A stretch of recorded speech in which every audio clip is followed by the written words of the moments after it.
Bonjour et bienvenue dans Parole d'Ancien, l'émission qui vous donne une vision claire et concrète pour votre orientation. Juste avant de commencer, je vous demande trois choses. Numéro 1, c'est de laisser une note et un commentaire au podcast, parce que c'est le seul moyen pour qu'il se référence et ainsi qu'il aide un maximum d'étudiants, et vous savez, je suis là pour ça.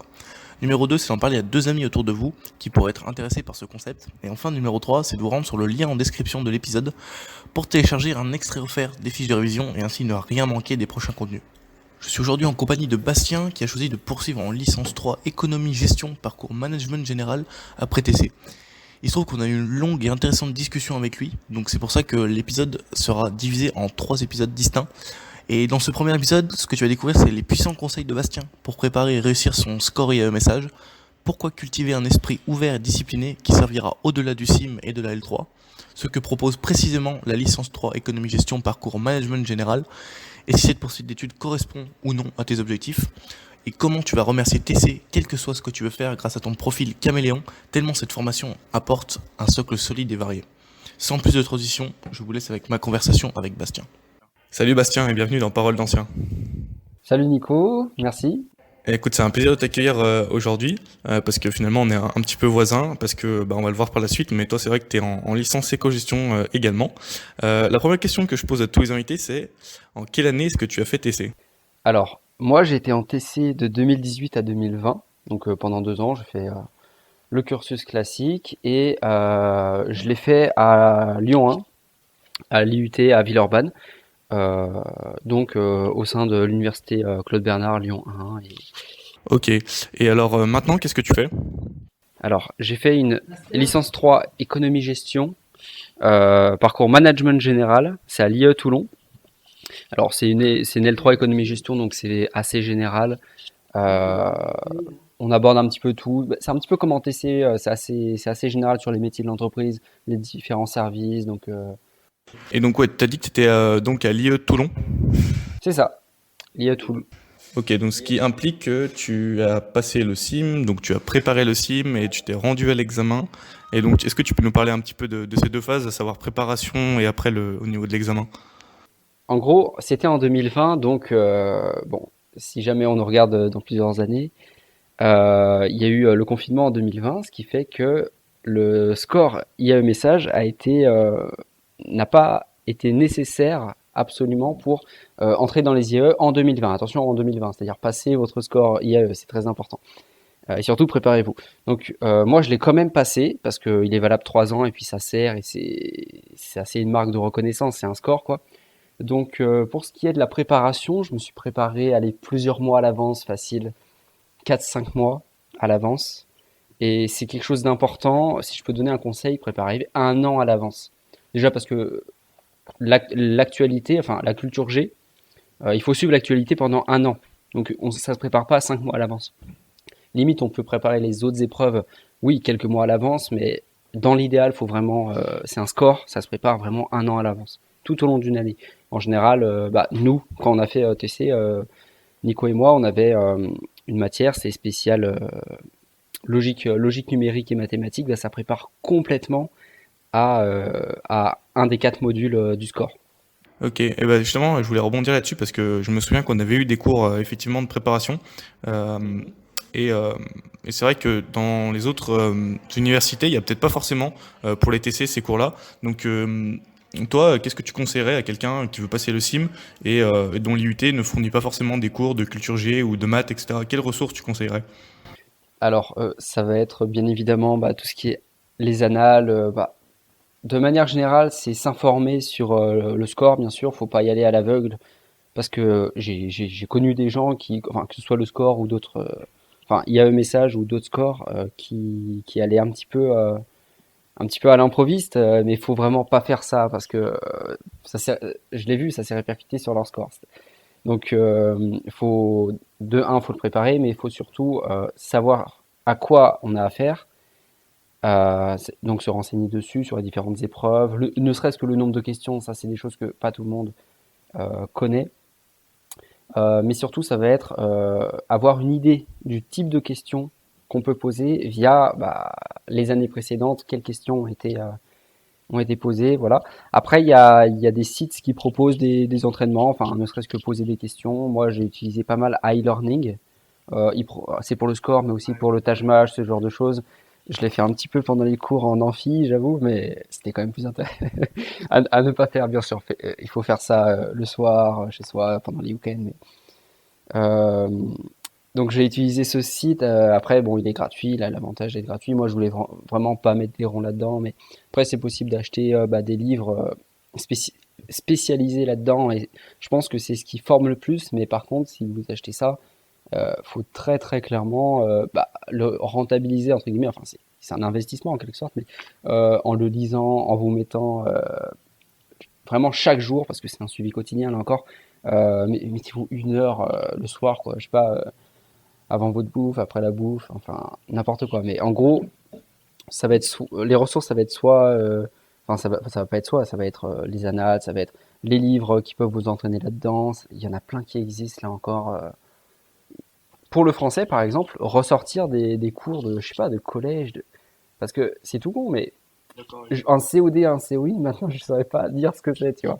Et donc, ça va être ne serait-ce que se rappeler ce genre de choses. En anglais, le score, il est franchement dur en anglais. Et là, là encore, ressortez vos cours, parce qu'en anglais, on a tous des cours en anglais, en fait, de toute façon. Donc ça va être ressortir des cours, ça va être les répéter, les répéter. Donc c'est aussi les cours qu'on a personnellement. Après, la logique mathématique numérique, disons que c'est, je vais pas dire de ressortir des cours de maths parce que c'est pas vraiment ça. En fait, c'est vraiment de la logique. En fait, je pense qu'il faut avoir une appétence là-dessus. Moi, je me souviens, quand on était en deuxième année, t'étais vachement bon de base là-dedans, et parce que tu t'y intéressais aussi, et donc tu performais bien. Et moi, à l'inverse, par exemple, je me suis retrouvé plein de fois avec des notes négatives dans des tests, parce que justement, j'avais pas cette logique-là. Et c'est vrai que bon, après, on progresse forcément en s'entraînant, mais effectivement, il y a aussi un côté comme ça. Après, je pense au niveau stratégie. C'est comme dans tout et c'est comme des cours classiques. Si on est plus à l'aise dans certaines matières, il faut foncer là-dessus et il faut gratter un maximum de points et il vaut mieux se concentrer sur les points forts que sur les points faibles. Exactement. Il y a souvent en gestion, en management, ce genre de choses, on dit souvent quelque chose et c'est vrai, c'est qu'il faut agir sur ce dont on a un pouvoir en fait. C'est sur les points forts qu'il faut agir au maximum, vraiment. Moi, ça a été notamment les maths et un peu l'anglais. Non, franchement, non, ça a été les maths et l'anglais. La culture G, on va en parler après, mais moi de base, comme tu l'as dit, j'étais vraiment à fond dans tout ce qui est logique en fait. De base, je suis quelqu'un de très scientifique, très mathématique, très carré en fait, et ça aide énormément. La logique, en fait, moi, je schématisais tout toujours dans ma tête. C'est vraiment schématiser, c'est visualiser les choses. Si vous êtes plutôt visuel, schématiser. Si vous êtes plutôt auditif, enfin, ne serait-ce qu'en révisant, il faut le dire à haute voix. Enfin, on va pas épiloguer là-dedans non plus, mais en gros, ça va être utiliser vos appétences, parce que moi, j'en avais par exemple en logique numérique. Je les ai utilisées, je les ai perfectionnées avec le cours, mais aussi en m'entraînant justement sur des sites, en lisant. Ça va être utiliser ce genre de ressources pour améliorer ses points forts encore plus, pour les pousser à l'extrême et, et diminuer le plus ses points faibles. Il faut aussi passer du temps sur les matières qu'on maîtrise un petit peu moins. Le français aussi, j'ai toujours été bon. Enfin, je fais pas non plus des fautes d'orthographe à toutes les phrases et tout, mais ça n'empêche que je me suis quand même entraîné en fait. Même si j'ai passé moins de temps sur le français, je me suis quand même entraîné pour limiter, c'est limiter la casse en fait. Donc ça va être ça. Il faut vraiment utiliser ces points forts au maximum, les pousser à leur maximum et limiter la casse sur les autres. Ça va être ça, ça va être gratter des points, mais c'est là où il y en a en fait. Il faut gratter des points là où il y en a pour soi. Et pour chaque personne, c'est différent. Donc c'est en fonction du profil de chacun, je dirais. C'est ça. Et justement, bah, je reviens sur la culture générale. C'est vrai que tu disais, bah, comme son nom l'indique, c'est de la culture générale. Donc, en quelque sorte, enfin, c'est un petit peu trompeur parce que ça se prépare, mais en même temps, ça se prépare pas. C'est-à-dire que de base, si vous avez un esprit assez ouvert, assez curieux, à s'intéresser à plein de choses et surtout à les retenir, vous aurez forcément plus de facilité parce que vous allez forcément avoir entendu parler de quelque chose qui sera en rapport avec la question. Et des fois, ça peut vachement aider. Et à l'inverse, quelqu'un qui écoute pas forcément l'actualité et tout, bah, le fait de regarder l'actualité, de suivre, d'apprendre, bah, ça va être bon, mais il y aura des domaines, par exemple, moi je me souviens que sur iLearning, il y avait des questions d'art, des questions, des choses comme ça, que vraiment, si t'es pas spécialisé là-dedans, tu ne sais pas répondre. Et le fait d'avoir un esprit ouvert et curieux, ce qui fait que tu as peut-être entendu parler de cet auteur ou de ce peintre, et ce qui fait que tiens, t'élimines une réponse, ou alors tiens, t'élimines une autre réponse, ou alors tiens, ça te revient. Et donc voilà, je pense que d'une manière générale, il faut cultiver, c'est pour ça que ça s'appelle aussi culture, cultiver son esprit et son ouverture d'esprit pour voilà, vraiment être opérationnel dans cette matière-là, quoi. On dit souvent que pour certaines questions, c'est 25% de chance, enfin, c'est vraiment l'aléatoire. Ça peut être vrai parce franchement, il y a des questions, si on n'a pas lu l'info quelque part, on peut pas la connaître. Enfin, si on n'a pas lu vraiment dans une presse spécialisée, parce que je me souviens, par exemple, il y avait une question, c'était euh, dans un pays africain, si je me souviens bien, quels étaient les stocks ou en montant en milliards d'euros de tel produit, mais tu peux pas savoir, c'est pas de la culture générale, c'est vraiment spécialisé dans un domaine. Mais n'empêche que on peut procéder un petit peu, je dis bien un petit peu, attention, hein, par élimination. C'est-à-dire qu'il y a des choses qui sont plus crédibles que d'autres. Et en tendance sur 50 questions, c'est une stratégie qui peut potentiellement marcher. Le fait de, même si on ne connaît pas la réponse, on peut faire, entre guillemets, par élimination pour éliminer au moins, allez, une, deux propositions. Parce qu'il y en a qui sont plus crédibles que d'autres, effectivement. Après, là encore, ça dépendra du suivi de l'actualité. Et c'est là où je vais enfin finir sur la culture générale. C'est quelque chose qui se prépare, mais pas une semaine à l'avance. C'est pas comme les maths, c'est pas comme de l'anglais encore. Ça, faut le préparer bien avant, bien sûr. Mais c'est quelque chose qui se prépare tout au long d'une année parce que l'actualité, elle sera sur l'année en cours, enfin l'année précédente donc du test. Et c'est en ça qu'il faut vraiment avoir un suivi quotidien. J'insiste là-dessus, quotidien sur euh, sur l'actualité. Et tout type d'actualité, qu'elle soit économique, qu'elle soit politique, financière, voilà, culturelle, sociale, toute l'actualité sur un an. Et il y a d'autres questions qui ne sont pas forcément sur l'actualité, ça peut être des connaissances, oui, de la culture générale, là encore, c'est pas que de l'actualité. Et là, c'est en fonction des 20 et quelques années que vous avez passées à vous intéresser aux choses. Et là encore, c'est pour ça que c'est intéressant d'être, de se tourner vers le monde, d'être ouvert. Et on peut se dire que ouais, c'est pas forcément juste parce qu'il y en a qui sont effectivement plus ouverts que d'autres, sauf que c'est une qualité que recherchent les écoles. C'est-à-dire l'ouverture sur le monde et le fait de s'intéresser aux choses. Donc, euh, donc c'est en ça que c'est des qualités que les écoles recherchent. Et c'est normal de poser ces questions. Donc c'est un petit peu pour ça que la culture G est dans le score. Donc c'est quelque chose à préparer un an à l'avance. Effectivement, donc ouais, t'as bien insisté là-dessus. Donc voilà, pour tous nos auditeurs, vraiment écoutez un ancien, écoutez l'expérience, c'est l'expérience qui parle. Quand il parle d'un suivi quotidien, voilà, il pèse ses mots. Et bon, à la limite, voilà, si vous voulez pas travailler le week-end, vous pouvez, mais vraiment faites-vous un planning de révision à l'avance. Consultez des ressources sur Internet. Il y a sûrement des gens qui ont fait des vidéos spécifiquement sur comment préparer le score IAE, etc. Mais voilà, motivez-vous à plusieurs aussi, révisez à plusieurs, ça marche pas mal. Et voilà, vraiment, faites-vous des plannings et soyez carrés et surtout respectez parce que sinon, vous allez vous retrouver 2 mois avant la date et vous dire, ok, en fait, j'ai rien suivi de mon planning, donc ça va être compliqué pour moi. Donc voilà, vraiment, écoutez l'expérience des anciens. Juste une dernière petite chose, c'est comme faire un sport, c'est comme de la musculation. Si on s'y tient pas régulièrement, on perd tout. Faire de la muscu chaque semaine, puis pendant 2 mois, on la fait pas parce que flemme ou ce genre de choses, ça marche pas. Juste, ça marche pas. C'est exactement la même chose pour le cerveau. Le cerveau, c'est un muscle, hein. Il faut le forcer et il faut que ça fasse mal aussi, hein, clairement. Un muscle, il ne grossit pas si ça tire pas. C'est la même chose pour le cerveau. De temps en temps, il faut en avoir marre. Et c'est nécessaire. Et c'est exactement comme ça que ça marche. Et il faut s'y plier. C'est comme ça. Donc, la préparation. La préparation. La préparation et la régularité dans le travail. C'est pas la peine de bosser 8 heures par jour là-dessus, mais voilà, comme l'a dit Bastien, 1 heure par jour, ça suffit amplement et vous serez voilà, prêt pour le jour J.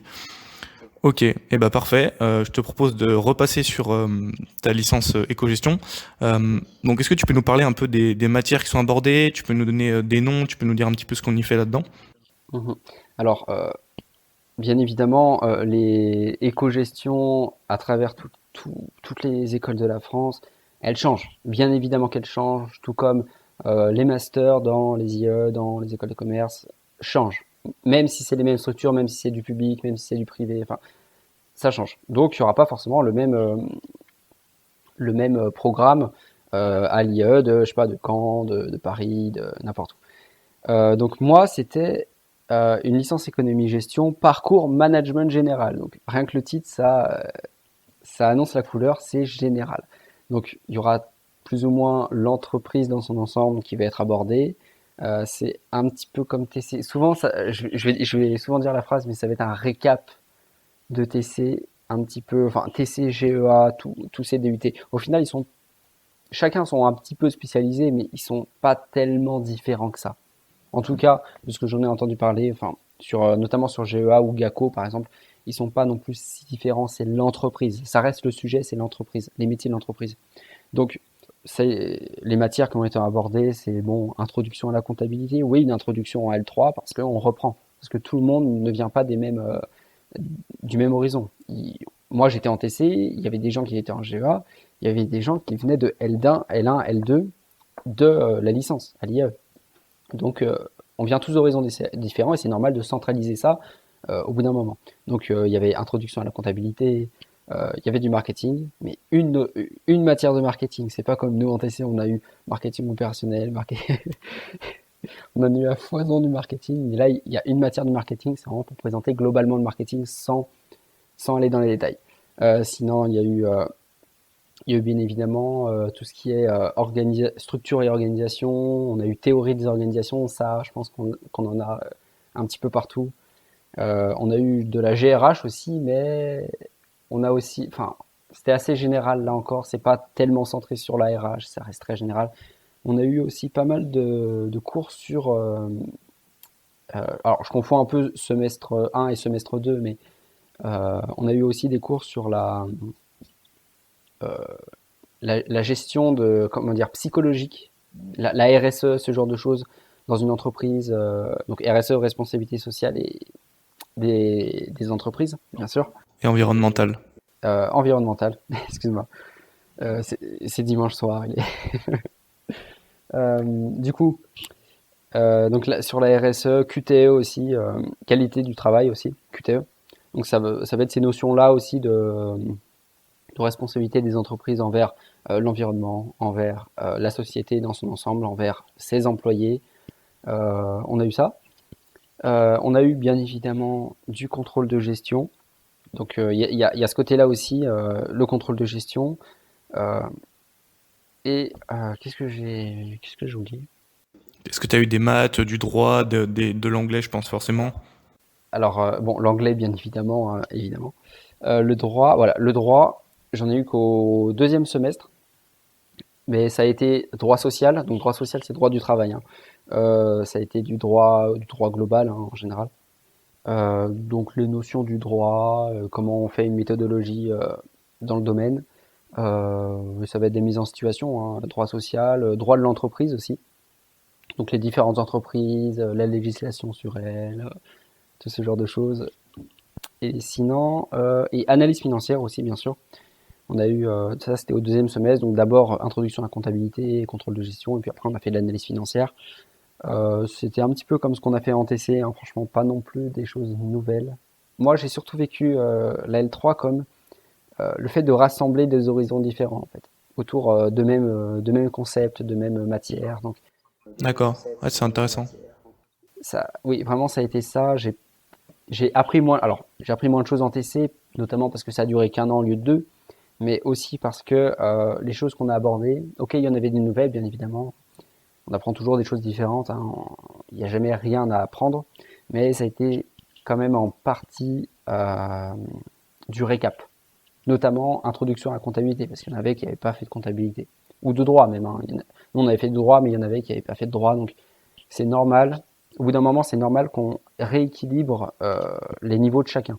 Ouais, deux choses par rapport à ça. Déjà, euh, je pense que, et tu vas confirmer ou non d'ailleurs, mais est-ce que ce serait pas la spécificité de ta licence, qui est donc le parcours management, qui fait qu'on voit autant de matières, un éventail vraiment important et large de matières.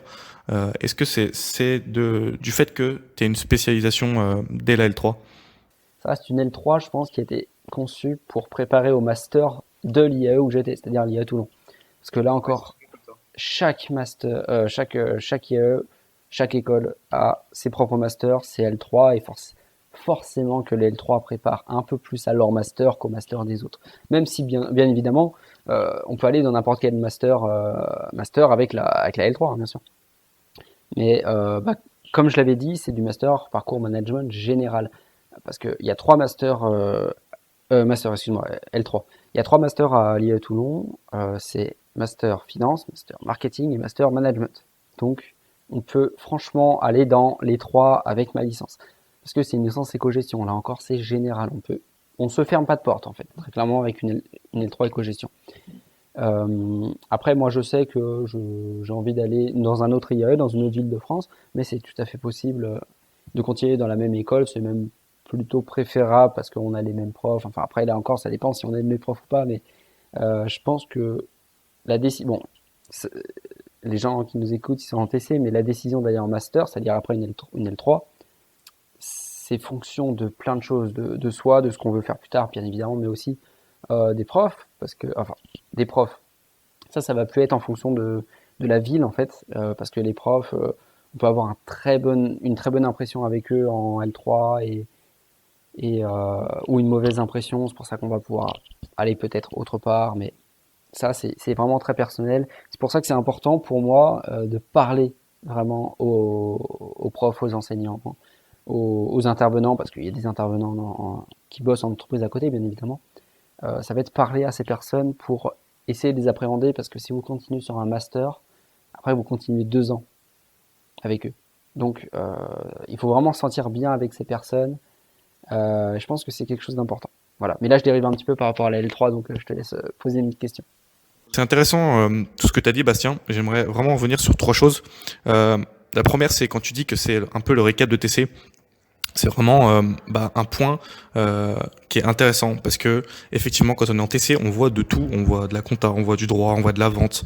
Et c'est pour ça que il n'y a pas à être complexé quand on va rejoindre une licence. En l'occurrence, celle-ci qui est éco-gestion, ça peut être un peu ça peut faire peur parce que nous on n'a pas fait les mêmes choses, mais finalement puisqu'on a été puisqu'on a fait un peu de tout, on va avoir des connaissances un petit peu dans tout, et c'est ce qui va nous sauver parce que finalement on a une base, et quand on a une base c'est vraiment très important. Et je vais faire le parallèle aussi avec ma licence éco-gestion qui est plutôt parcours banque-finance. Effectivement c'est pareil. J'avais vu plein de choses en compta, en droit, en vente, en stratégie, et ça m'a vraiment servi. Et voilà, des gens au début de l'année qui étaient en GEA et ou alors en licence éco-gestion, au final, à la ligne d'arrivée, il n'y a pas du tout à être complexé. Et finalement, TC, c'est vraiment très bien, quel que soit l'endroit où on veut aller, parce qu'on aura vraiment... Vous aurez vu au moins une chose en TC, donc ça, c'est vraiment intéressant. La deuxième chose que je voulais dire, c'était par rapport à la relation entre les profs. Comme tu l'as dit, c'est vraiment primordial et ça peut vraiment jouer en la faveur d'un master ou d'un autre. La ville aussi. Mais pour prendre mon exemple encore une fois personnel, cette année, elle a été un peu spéciale, je l'accorde, avec toutes ces histoires de confinement, de virus, mais il n'en reste pas moins que la relation avec les profs, elle est ce qu'elle a été. Et pour parler de ma licence à Lyon 2, c'est vrai que il y a certains profs avec qui c'est pas forcément passé, que ce soit au niveau de la pédagogie ou alors d'une manière générale. Et c'est vrai que quand j'ai appris que certains profs allaient être les mêmes en master, je me suis franchement posé des questions. Est-ce que je vais dans ce master-là ou pas? Parce que si je retrouve ces personnes-là, ça va vraiment être très compliqué. Que ce soit au niveau du fonctionnement un peu général, ou alors du niveau, ou alors de la pédagogie. Et franchement, des fois, ça fait peur. Et voilà, c'est vraiment légitime de se poser des questions sur ça et de se dire, ok, si c'est pas passé avec les profs, peut-être tenter autre part. Voilà, il y a rien à perdre. Et la troisième chose que je voulais dire, c'était que tu vois, toi et moi, finalement, on est dans la même licence. On fait une licence éco-gestion. Maintenant, c'est le parcours qui est différent. Et c'est vrai que on a quand même une base qui est commune un peu à toutes les licences éco-gestion, qui reprend des éléments de TC, et c'est en ça que c'est intéressant, pardon. Mais il y a une teinture qui est un peu différente, où toi, comme tu l'as dit, tu vas avoir des choses plus en GRH, en management, en qualité, des choses comme ça. Et moi, j'ai vu plus des choses en rapport avec la finance et avec la banque. Et ça permet vraiment de commencer à donner un chemin pour le master. Même si avec ma L3, on peut très bien aller dans des métiers plus financiers, et avec ta L3 Nico, on peut très bien aller dans beaucoup plus tout ce qui est le management. On ne se ferme pas de porte avec une L3 éco-gestion. Je veux dire, voilà, ok, il y a un parcours, ça n'empêche que tu abordes toutes les notions, vraiment toutes les notions, quoi. Et je veux juste rebondir par rapport à TC. On nous l'a dit en TC. Si vous rejoignez, oui, ce genre de licence, enfin même TQM, MSH, ce genre de choses, euh, on aura une avance en marketing. C'est-à-dire ok, les personnes en GEA, ils auront peut-être un peu plus de connaissances en compta. Et encore, j'ai eu plus en compta que certains qui venaient de GEA, donc parfois ça veut rien dire. Ah ouais, c'est ça. Voilà, mais surtout, on aura un avantage en marketing parce qu'on a vu tellement de marketing que, au final, c'est le marketing, c'est de l'eau en fait pour nous, tu vois. C'est un petit peu ça. Et enfin, bah oui, il faut se poser des questions. Faut pas hésiter à se poser des questions. Faut pas se limiter en fait. On dit souvent le plafond de verre. Bon, ça c'est assez spécifique pour le développement des femmes, enfin le développement professionnel des femmes, mais faut pas se poser des limites. Faut se poser des questions. Voilà. C'est mon petit proverbe. Faut pas se poser des limites, faut se poser des questions. Il faut pas hésiter à se les poser. Faut pas hésiter à demander l'avis d'autres parce que tout en n'étant pas trop influençable non plus, bien sûr, mais il faut demander l'avis d'autres personnes, notamment, oui, notamment des profs, des proches, des experts, pourquoi pas, si on est en relation avec eux, et même juste des camarades, quoi, je veux dire. Ils sont là pour ça, en fait.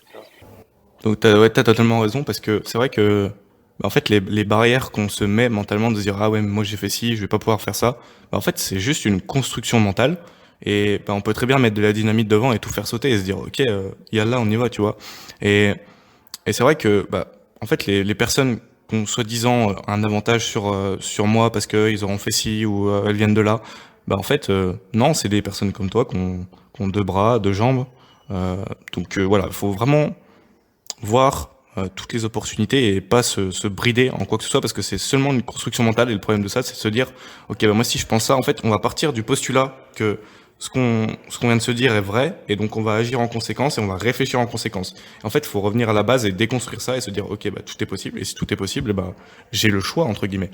Ouais. Faut détruire les clichés, faut détruire les a priori, faut détruire les idées de base.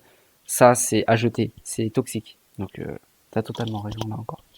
Et un autre truc que je voulais soulever avec toi, parce que tu l'as dit, c'est ta licence, en l'occurrence, c'est un peu un récap de tout ce que tu as pu voir en TC. Moi, j'ai une question qui me vient un peu à l'esprit. Euh, c'est, est-ce que, d'après toi, tu penses que il vaut mieux faire comme toi, avoir un profil, je caricature, mais profil commercial, marketing en étant en TC, et ensuite tu switches vers quelque chose qui est éco-gestion management, qui est quand même, dans le titre, ça n'a rien à voir. Tu vas développer d'autres compétences, tu vas avoir d'autres choses, et pourquoi pas en plus faire un master, par exemple toi en finance, parce que je sais que tu vas peut-être faire quelque chose comme ça. Et donc là, au final, tu vois, tu auras un profil qui sera vachement complet, qui sera vachement hétéroclite, parce que tu auras fait du commerce, du marketing, du management, de la finance. Et au final, est-ce que, d'après toi, ça c'est plutôt un avantage? Et à contrario, je prends l'exemple de quelqu'un qui a fait, par exemple, soit deux années d'éco-gestion, soit, par exemple, des UTCEA, ensuite qui fait une licence comme tu as fait, et qui après fait un master en management. Tu vois, au final, j'ai l'impression que le profil, c'est le même tout le long. Donc, quel est ton point de vue par rapport à ça? Alors, juste par rapport à ce qu'on disait, évidemment, si on fait un GEA et qu'on fait une licence 3 qui est là encore, dont il y a un parcours plus en banque, finance, on a en soi, oui, plus de chances d'aller dans un master finance parce qu'on a, entre gros guillemets, le parcours pour. Mais ça reste là encore très très intéressant d'avoir, oui, comme tu l'as dit, un profil assez vaste en fait, assez étalé sur un petit peu tout ce qu'il y a dans une entreprise. TC, c'est de tout, mais il y a aussi quand même pas mal du marketing, de la vente, négociation par exemple. J'ai eu des notions, pas mal de management quand même cette année, durant ma L3. Et le fait que, bon, je vais faire un master finance, hein, parce que, bon, euh, du coup, oui, j'ai touché un petit peu à tout. Je pense que c'est très intéressant pour soi plus tard parce que c'est des choses. Déjà, on aura vu des notions qui vont nous aider. Ensuite, c'est quelque chose qui nous forge mentalement, qui nous forge la conception dont on a d'une entreprise parce que que ce soit bien clair, entre un pur financier qui a fait qui a fait 2 années de compta, ensuite qui a fait une licence 3 avec spécialité compta, ce genre de choses, et qui a fait un master finance full tourné sur la finance, il va pas être bon. Enfin, il va être bon en finance, mais il va pas être bon en qualité, il va pas être bon en marketing, il va pas être bon en comment fonctionnent pas les marchés financiers, mais comment fonctionnent des marchés, oui, tout ce qui est dans le marketing. Il va pas avoir une branche assez commerciale peut-être. Il va pas savoir comment fonctionne une entreprise dans sa globalité. Alors certes, on peut lui dire en finance, parce que forcément, un master finance, il n'y a pas que finance. Un master marketing, il n'y a pas que marketing. Enfin, voilà. Mais n'empêche que là encore, c'est intéressant de toucher à tout. C'est intéressant de, de s'intéresser. Là encore, on rebondit sur le fait de s'intéresser par rapport au scoria. Mais oui, exactement, tout est lié parce que après le master, bon, à part si vous faites un doctorat, hein, on peut, oui, je vous encourage à faire un doctorat parce que ça reste intéressant, hein, on peut ne pas vouloir se mouiller après, mais si vous faites un master, la majorité ira en entreprise. Et en entreprise, ça n'a strictement rien à voir avec l'université, ce genre de choses. Parce que on sera en relation avec des personnes, on sera en relation avec des personnes différentes de nous. Parce que moi, par exemple, là, je suis en train de travailler, enfin, je fais un stage, je suis en train de travailler dans une entreprise, je suis en relation avec les personnes de la vente, les personnes du projet, les personnes, enfin, c'est une entreprise de services informatiques, donc il y a du projet, il y a de la maintenance, il y a ce genre de choses. Mais je suis en relation avec la direction, forcément, parce que voilà, je suis dans le pôle finance, mais je suis en direction avec une personne du marketing aussi, avec les ventes, avec tout le monde. Et dans une boîte, ce sera strictement la même chose, que ce soit une grande ou une petite boîte. Alors, une grande, pas forcément, et encore, ça dépend, parce qu'on peut vraiment toucher à n'importe quel service. Mais en gros, quand on sera dans une entreprise, on sera tous confrontés à des situations différentes, à des personnes différentes qui viennent de formations différentes. C'est pour ça que c'est intéressant d'avoir un petit peu tous les chapeaux pour, euh, pour appréhender ces personnes, pour appréhender leur façon de penser, parce qu'un financier ne va pas avoir la même façon de penser qu'un qu'un commercial, que quelqu'un qui sera plus dans le management, un manager, quelqu'un qui sera dans le marketing. Ce sera pas, ne serait-ce que les façons de penser, les façons de travailler, ce ne seront pas les mêmes. C'est pour ça que toucher à tout dans ses études, depuis le début dans ses études, c'est pour moi un plus. Franchement, je dirais que c'est un plus. Et, euh, c'est quelque chose oui, c'est quelque chose à faire, hein, et là encore, je rebondis sur le fait que c'est pas parce qu'on a fait un TC qu'on va forcément en marketing ou en commerce. Là encore, on peut aller n'importe où avec un TC. La preuve, j'ai été pris en finance et je viens d'un TC, donc d'un DUT TC. Donc clairement, voilà. Je suis vraiment d'accord avec toi sur le fait, comme si on reprend ton exemple de quelqu'un qui a fait GEA, licence de compta, master en finance, etc. Et ben en fait cette personne elle sera très pointue dans son domaine, à savoir on va dire compta, finance. Elle sera peut-être, on va dire peut-être qu'elle sera compétente à 95%, disons. Tandis que quelqu'un, par exemple comme nous, qui a eu un profil commercial au début, puis après on a légèrement pivoté vers autre chose, puis en master légèrement pivoté vers autre chose, pardon. Et ben au final on sera par exemple compétent peut-être à 70, 80% dans un domaine, mais en fait c'est ok et ça suffit. Et c'est pour ça que c'est intéressant. Ça sert à rien d'être l'expert ultime de tout l'univers de quelque chose, parce que comme tu l'as dit, pouvoir appréhender la vision du monde des autres, c'est quelque chose qui s'apprend, mais seulement au travers de la diversité des expériences qu'on aura eues. Et c'est en ça qu'avoir un profil vraiment qui est enrichi de plein de parcours universitaires et de parcours de vie, et c'est vraiment en ça que c'est intéressant. Tout à fait, tout à fait. J'ai rien à redire là encore. C'est la seule façon, et c'est même pas la meilleure façon, c'est la seule façon de, de se comporter, d'avoir une façon de penser de X ou Y manière, c'est de la vivre et c'est d'être confronté à des personnes qui pensent de cette manière en fait. Donc c'est les expériences et l'université, ça fait partie de ces expériences là encore parce que c'est l'université là encore, c'est pas que les cours, c'est les interactions avec les profs. avec d'autres personnes, avec les étudiants, avec tout le monde en fait. Et c'est là qu'il faut encore une fois, je le répète, mais parler aux gens. Faut parler aux personnes, faut partager, oui, faut faire des soirées, même si là on peut pas, mais voilà quoi, faut parler aux gens, il faut s'intéresser et puis juste par rapport au fait que oui, quelqu'un qui aura fait full finance ou full marketing, qui sera 95% compétent, à 95% compétent dans ce qu'il fait. Et là, tu l'as dit, ça ne sert à rien d'être compétent à 95%. Enfin, c'est pas que c'est pas que c'est mauvais, mais ça ne sert à rien parce que là encore, en entreprise, on sera en interaction avec d'autres personnes. Et quelqu'un seul qui est à 95%, il vaut moins, je le dis direct, hein, il vaut moins que deux personnes à 80% qui collaborent. Parce que deux cerveaux, ça vaut beaucoup plus qu'un cerveau et un cerveau. C'est deux cerveaux en interaction. Et là encore, l'entreprise, c'est une interaction. C'est pas les bancs de la fac, c'est pas la même chose. L'entreprise, vous êtes en relation avec les personnes. Il faut apprendre. C'est pour ça qu'il faut apprendre oui, ne serait-ce qu'à parler aux gens, mais aussi à savoir se comporter avec eux, autant personnellement que professionnellement parlant. Et c'est pas toutes les écoles, si ce n'est aucune école, qui apprend réellement à le faire. Là encore, les stages c'est important, les expériences professionnelles c'est important. C'est ça, c'est la synergie, tu as tout à fait raison.